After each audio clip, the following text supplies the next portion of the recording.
నమస్తే, welcome to GX9 news. కోరుకొండలో అభివృద్ధి పనులకు మరో ముందడుగు పడింది. కోరుకొండ బస్టాండ్ నుండి శ్రీ లక్ష్మీ నరసింహస్వామి దేవాలయం వరకు 12 మీటర్ల వెడల్పుతో కొత్త రోడ్డు నిర్మాణం త్వరలో ప్రారంభం కానుంది. ఈ రోడ్డు నిర్మాణంతో భక్తులు మరియు స్థానిక ప్రజలకు రాకపోకలు మరింత సులభతరంగా మారనున్నాయి. ముఖ్యంగా దేవాలయానికి వచ్చే భక్తులకు ట్రాఫిక్ ఇబ్బందులు తగ్గే అవకాశం ఉందని అధికారులు తెలిపారు.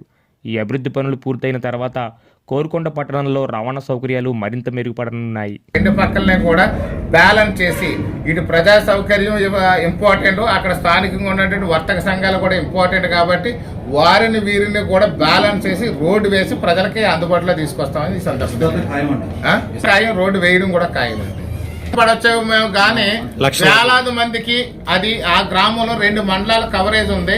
40 గ్రామాల వాళ్ళు ఆ యొక్క రోడ్లంటే తిరుగుతూ ఉంటారు. 40 గ్రామాల వాళ్ళు మనం చూసుకున్నట్లయితే 1,00,000 మంది ప్రజలు తిరుగుతూ ఉంటారు. అలాగే జాతర టైంలో ఏదైతే స్వామివారి కళ్యాణం జరుగుతుందో ఆ టైంలో కూడా చాలా ఇబ్బందులు ఎదురవుతున్నాయి. చాలా ఇరుగ్గా ఉంటుంది. ట్రాఫిక్లో కనీసం పక్కకి వెళ్ళడానికి ఉండట్లేదు, అంబులెన్స్ వెళ్ళడానికి కూడా ఇబ్బందులు పడుతున్న పరిస్థితి ఉంది. కాబట్టి దాని ఎక్స్టెన్షన్ అనేది అనివార్యం. ఎక్స్టెన్షన్ అనేది ఎవరి దాంట్లోనే సొంత స్థలాల్లోకి వెళ్ళాం. నిజంగా సొంత స్థలాల్లోకి వెళ్తే కాంపన్సేషన్ ఇచ్చి మరీ వెళ్తాం. రోడ్డు వెడల్పోవడం వల్ల వర్తకులకి కూడా చాలా సుఖం, సంతోషం కూడా ఉంటుంది. వ్యాపారాలంతా బ్రహ్మాండంగా కనిపిస్తే హ్యాపీగా వ్యాపారం చేసుకోవచ్చు. ఇప్పుడు మెయిన్ రోడ్ ఎలా అయితే ఉందో ఆ రోడ్డు కూడా అంతే అవసరం. ఆ ఇరుకు రోడ్డు వల్ల వాళ్ళ షాపుల్లో కూడా వెళ్ళి ఈ యాక్సిడెంట్లు అయిపోయే అవకాశం కూడా ఉంది. కాబట్టి విస్తరణ అనేది అవసరం కాబట్టి ఖచ్చితంగా చేస్తాం. గత పాలకుల్లాగా మధ్యలో వదిలేయం, విస్తరణ చేసి తీస్తాం, రోడ్డు వేసి తీస్తాం.